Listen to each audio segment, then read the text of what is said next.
Iran has a long and tumultuous history, with great empires, religious strife, nomadic invaders, high peaks and deep falls. For today, our story starts with the great conqueror Timur, who had created a huge empire across the Middle East, channeling the spirit of Genghis Khan. Yet, he failed to leave behind a unified state structure, and his empire began to falter after his death. This power gap was then followed up by the Safavids, who created one of the most powerful Iranian empires. Importantly, the Safavids also normalized Shia Islam in the region, leading to Iran's relative isolation within the Muslim world. After about 150 years of rule, the Safavids entered decline. Their rulers allegedly grew more interested in wine and women than governing. Their borders started to shrink, before a catastrophic conflict with the Hotak Afghans threatened to destroy the dynasty, made even worse when Peter the Great of Russia and the Ottomans together decided to start partitioning the nation. Iran seemed on the verge of being completely wiped out. But that is when the main character of this video comes into the picture, Nader Shah, a simple shepherd who, during this period of crisis, grew himself into a warlord and refused to bend the knee to the Hotak ambitions of creating a new Iranian dynasty. Nader would soon find himself the chief of the army of Tahmasp II, the Shah of the remnants of the Safavids. Here, he would prove his immense military genius, managing to gradually push back the Afghans while growing his own force, regaining lost territories from the Ottomans, negotiating a return of territories from Russia, before ending the Afghan threat. Nader had done the impossible. He had saved the Safavids. Yet in the process, Tahmasp and Nader's relationship suffered, as Tahmasp became jealous of the latter's successes and sought his own victories, only to lose decisively, being forced to once again cede territories to the Ottomans. Nader decided that Tahmasp had to go, so he got him drunk, presented him to the court, and convinced them to force him to abdicate, instead throning Abbas III, a literal baby at the time. Of course, Nader would take care of ruling in his stead. Within 6 years, Nader would convince the court to officially crown him as Shah, thereby starting the Afsharid dynasty. Nader then sought to expand his own powers, so upon witnessing the weakening of the Mughal dynasty, he decided to invade India, and despite being outnumbered, he would crush them, defeating them 6-1, capturing the Mughal Sultan and sacking Delhi. Afterwards, he agreed to leave all territory east of the Indus, but only after raiding the Mughal treasury, coming away with enough wealth that he could halt taxation across his empire for 3 years. Yet, this would prove to be the peak for Nader. His son Reza Qoli had governed Iran during his Indian campaign, and he would prove quite a cruel ruler. Even worse, a rumor had been spread that Nader Shah had died in India, so Reza, in hopes of securing his own succession, murdered the remaining Safavid family, leading to his own wife, who was a Safavid princess herself, ending her own life. This would prove the start of a negative spiral for Nader. He was getting increasingly ill and was now growing distrustful of his own son. After an attempted assassination, he would become outright paranoid, baselessly blaming his son for the attempt, ordering his blinding, an action he instantly regretted, further devolving his paranoia, depression and illness, turning him into the worst version of himself he could be, executing nobles for things as simple as witnessing the blinding of his son, and executing anyone he considered a potential threat. In this troubled state, he attempted one final conflict with the Ottomans, where his military genius would finally fail him. Despite a larger army, he would face a decisive loss, while domestically, his despotism and high taxes were destabilizing his rule. At the age of 48 or 58, we're unclear on his exact birth year, he was assassinated by his own officers. A dishonorable end for a great general but ruthless autocrat. who might have been Iran's final hope to be a truly great power. As in our timeline, the coming age of imperialism would tear Iran apart. Often cited as the Napoleon of Persia, a military and administrative genius, his death would cause another division in the region, and it would never again be truly powerful enough to compete with the great powers of the world. Today, we seek to give Nader Shah a better end, as surely if we lessen his illness and the troubles with his son, preventing the worst of his paranoia and despotism, in a better timeline, he would surely have years left in him, having huge implications for the future of Iran and the world at large. I'm sorry for the quick intermission, but by far most of you aren't subscribed. To keep up to date with all the latest releases, consider doing so. Thank you. Now we do know quite a bit about Nader Shah's desires. As crudely put, he was the latest Genghis Khan roleplayer.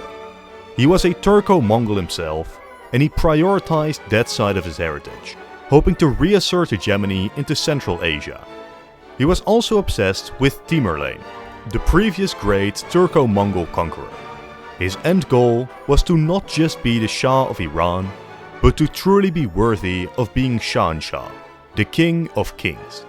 He imagined ruling an empire stretching from the Indus in the east to the Bosphorus in the west, while also having a nationalistic obsession with Central Asia, spending and arguably wasting great resources into the restoration of former capitals like Merv and Samarkand. Beyond that, Nader championed the school of Islam called Jafarism. The Safavids had decidedly turned Iran into a Shia nation, but most of the Muslim world was still Sunni. Nader, who by all accounts seemed personally uninterested in religion, hoped to bring Iranian Shiism closer to the Sunni lines of Islam, which would greatly ease his relations to other states, potential expansionism, and very noticeably, would make the Ottomans allow Iranians to travel to Mecca for their Hajj. Beyond that, the Shia clergy were broadly supportive of the former Safavids, and by weakening their power, Nader was weakening his main dynastic rival.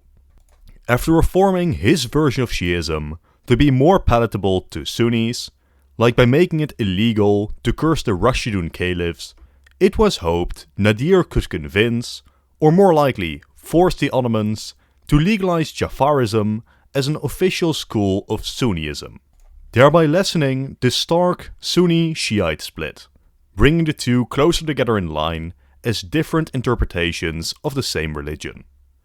This desire for religious recognition was one of the biggest reasons for his final war with the Turks. So, let's dive into this alternate timeline. Arguably, things went about as well as they could have up to the invasion of India. By this point, he had risen from a minor figure to the most powerful man in the Middle East, inflicting defeats on all of his major enemies and signing an alliance with the Russians. Yet, it is behind the scenes that we seek a change. It has been theorized that Nader's later illness originated from an unfortunate catching of malaria in 1735. If we simply have that not happen, it is likely that within reason, Nader can live longer and healthier. Beyond that, we can hope to prevent the rumor that Nader had died while in India, the inciting incident behind Reza Qoli's murdering of the Safavids. Again, the murders which arguably incited Nader's snowballing paranoia that plagued his later reign. Without these rumors spreading, the father-son relation could be greatly improved, and Reza's wife would still be alive, which greatly helps the new Afsharid dynasty maintain a semblance of legitimacy. If these effects are enough to stabilize Nader's mental and physical health, he would have at least a decade more in him, and he could spend those final years way more successfully too. Most notably, we need to change what was in our timeline his final war with the Ottomans. There is no doubt in my mind that a healthier and more patient Nader could have achieved a victory in this war. He had already defeated them before, and his main drawback was a lack of motivation and patience. He simply didn't think he had the time for long sieges, therefore attempting to force a quick end to the war, as without a clear heir and his health declining, he was desperate to secure his legacy before his impending doom. He undertook this campaign in a totally different way to the ones before it, and despite still winning battlefield victories, unrest in Iran eventually led him to seek a premature white peace. A more stable Nader, with a more stable Iran behind him, definitely has the potential to once more humiliate the Ottomans, capturing Mosul and overrunning Iraq. In the face of such defeats, with pressure mounting on eastern Anatolia, the Ottoman Sultan will likely be willing to negotiate. It is very possible that Nader accepts relatively mild territorial gains, focusing mostly on southern Iraq, but more crucially, gets Jafarism officially recognized by the Ottoman Caliph, while the conquest of southern Iraq does greatly facilitate Afsharid ambitions to dominate the Persian Gulf. All of this would, however, come with a heavy cost. The army he employed was absolutely massive, by some accounts estimated at 375,000. For contrast, that's larger than the armies France fielded across the 1700s. Still, assuming he wins, in a best case scenario, this too could be spun into a positive. For his entire reign, Nader struggled raising the funds necessary to maintain his growing army. This need for a strong administrative state to fund wars was key to early modern era state building, and if Nader manages to set up an administration capable of governing and taxing his empire more effectively, as well as profit from the trading routes now under his jurisdiction, Iran is set up for a much better future, as Nader spends the final years of his reign setting up his state for a stable succession, as well as several other military campaigns, of course, mostly directed at Central Asia, while a massive shipbuilding effort is also conducted, aimed at solidifying Iran's role in Persian Gulf and Indian Ocean shipping. Such is the foundation of an empire that Nader might have left behind, his legacy similar to that of Peter the Great. Undoubtedly a ruthless autocrat, many military and political crimes being committed under his name, yet also undeniably the most important person in creating a modern and powerful Iranian empire, capable of moving with the times. Somewhere in the 1750s, Nader Shah dies, and the question is now asked, is the state he left behind strong enough to last without him? A lot would depend on his successor, who would either be Reza Qoli Mirza or his younger brother Nasrallah. Iran didn't necessarily have a succession system based on primogeniture, so it is not guaranteed that the eldest son succeeds him, and it would really depend on who Nader and his court favors more, and there is also potential for a minor succession crisis. Nasrallah could arguably be the more likely option, as he was arguably the more competent son, distinguishing himself by achieving military victories against the Ottomans. And even without his blinding, the eldest Reza might still clash with his father anyways. It doesn't matter too much, but for the sake of this scenario, we are going with Nasrallah. As he takes charge, we will once more gander at the Ottomans. As you might know, the coming period is one of great turmoil for the nation, even in our timeline. Between 1750 and 1800, they would be thrown from their holdings in Georgia, be defeated by the Russians, be defeated by a far weaker version of Iran, barely achieve a stalemate in a war against Austria, lose another war to Russia, get invaded by Napoleon, and then lose yet another war to the Russians. All of this was already undeniably bad, but it happened at a time when Iran was divided following the death of Nader. Now insert a powerful Iran into this period of Ottoman decline, and we might unironically be looking at the final century of Turkish hegemony. The Russo-Iranian alliance likely continues in this period. Russia's focus on the Caucasus and Central Asia mostly happened later in the 1800s, and could easily take a backseat compared to claims on the Ottoman Black Sea territories. Why make an enemy out of Iran when they can instead serve as a fantastic second front in the Middle East? Imagine the Russo-Turkish War of 1768, in which the Russians already gained all of this, if the Iranians launched a simultaneous war in the Middle East. Again, it is not an exaggeration to say that the survival of the Ottomans is in jeopardy. Of course, the specifics are difficult to pin down. Yet if Iran is indeed successful, at the very least, more of Mesopotamia and the Caucasus would be lost, and in extreme cases, eastern Anatolia could be too.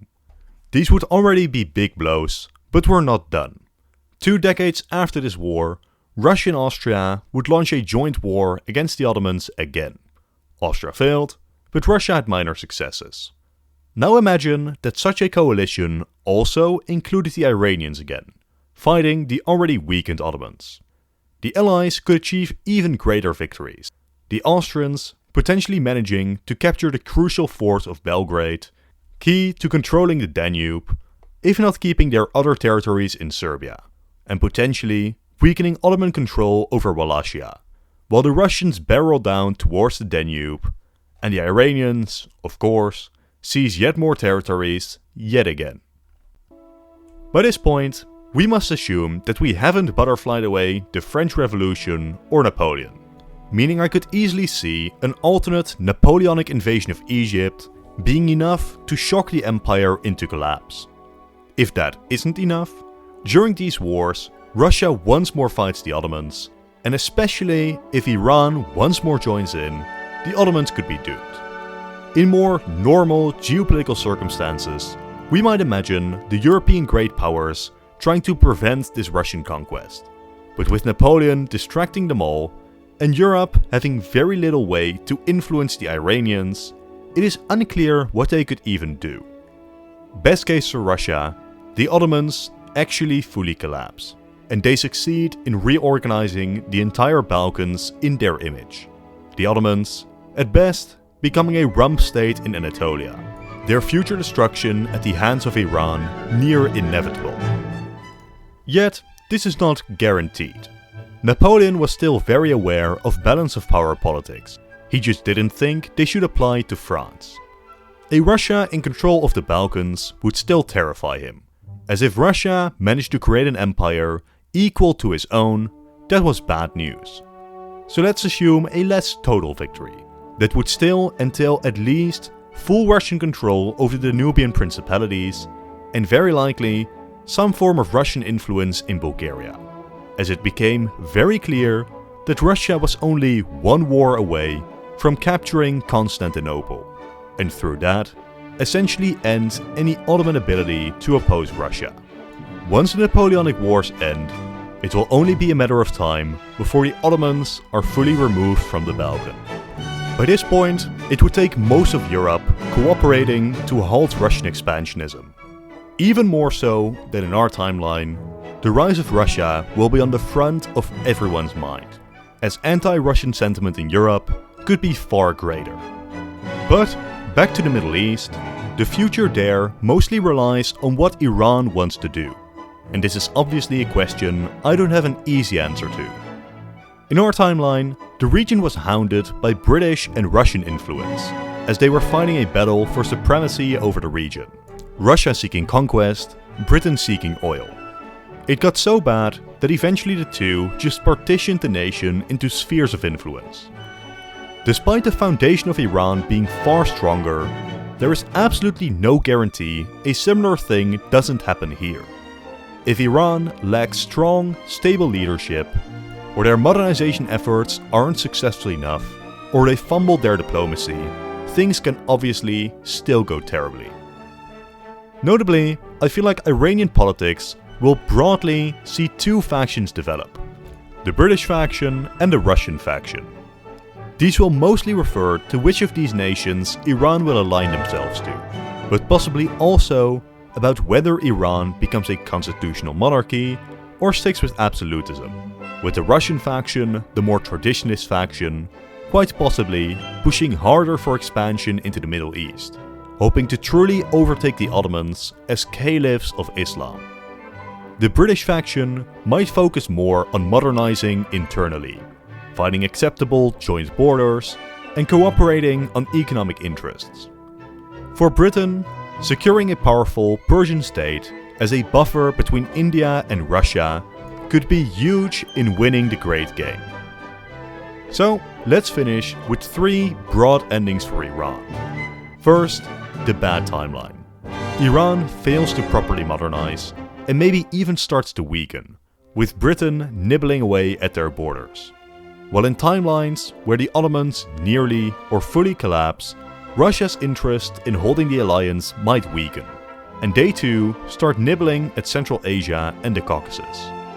Slowly but steadily, Iran gets partitioned, as Britain strips Afghanistan away and Russia pushes directly. Territorially, Iran might remain larger than in our timeline, but the British and Russians would still come to dominate their government and economy. Yet, in a vaguely defined, modern era, with Iran reasserting their sovereignty, this could still be a major boost to Iranian strength, controlling yet more of the global oil supply. Iran would be further helped by the fact that their Shia faith could be less controversial, but on the other hand, their control over major Arab regions like Iraq could prove more controversial. Alternatively, Iran could successfully modernize. This doesn't have to be to the level of Japan, becoming a superpower in the region, but even just modernizing enough to be capable of broadly maintaining its territorial and political integrity. Here, we will follow roughly 2 outcomes previously mentioned, a pro-British and a pro-Russian Iran. Of course, these are nothing more than 2 rough estimates about where the scenario might go. We are so deep into this timeline that any certainty is out of the window. Mostly though, the dichotomy between Russia and Britain, expansion and state building, will be explored. Now, especially in timelines which face a broad Ottoman collapse, leaving at best a rump state in Anatolia, the expansionists will have a great shot in coming out on top. This is for a number of reasons. Russia will already be so distrusted that them trying to radically expand and reach the Persian Gulf will likely be a huge mistake. Europe simply couldn't allow it. A Russia which controls or is near Constantinople likely doesn't have the luxury to make an enemy of a powerful Iran. Beyond that, if the Ottomans do broadly collapse, this rump state in Anatolia would not survive very long. As faraway African puppets break free, Egypt might declare independence and start expanding. Whatever remains of the Ottomans won't be able to resist further Iranian expansion. This now also means that there would be a significant lack of a caliph. Whether or not they are taken seriously is difficult to tell, but the Iranian Shah could try claiming the title for itself. Very few Muslim states would be powerful enough to contest this claim, and the legitimacy of Jafarism might further grow, especially if Iran does manage to conquer the holy cities of Islam, making them geographically, economically, and religiously at the heart of the Muslim world. Interestingly enough, there is thus potential for an unholy alliance between the center of orthodoxy and the center of Islam, standing at the core of Eurasian geopolitics. Yet, the power block would be unstable. Firstly, because there would still be many tension points between the 2 powers. Iran at any point switching sides to Britain to combat Russia is far from crazy. Second, the 2 great powers would be less industrialized than the European powers they would be competing with. Third, if Britain does oppose Iran, their entire oil exports could be halted by the British Navy blockading the Persian Gulf, while there would be a lot of internal instability for Britain to exploit, like religious and ethnic differences with the Arabs, allying with remnant Turkish states, Egypt, Afghans, or the Balochi. How this competition goes though, is difficult to say for certain. Finally then, Iran might choose not to try to become a caliphate, but stick to their already impressive sphere of influence. This is more likely if the Ottomans remain at least a moderate force rather than fully collapse. As Britain aligns itself to the Turks against the Russians and entrenches themselves in India and Arabia, most paths for Iranian expansion will have been closed, potentially leading them to focus inwards more. In this, Iran might find itself partnering with Britain and thus indirectly the Ottomans against the threat of Russia, both states becoming cornerstones in Britain's great game against the Russians. Even if Iran doesn't modernize completely, becoming an industrial powerhouse, their sheer size in partnership to Britain could be enough to broadly maintain their large borders, which again could translate to a far more powerful Iran in any vaguely defined modern day. It is also interesting to note that if Russia fails to push back the Iranians, most Russian oil came from the Baku region of Azerbaijan.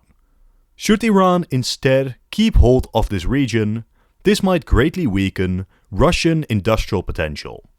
Again though, we are so deep into speculation, I think I will leave it here. For now though, this is the end of the video. Thank you all for watching and consider leaving a like and a comment as well as subscribing. If you've enjoyed this video, click the video on top to watch another in this series. If you've already seen it, I'm sure the bottom video is great too. Once again, thank you all for watching and goodbye.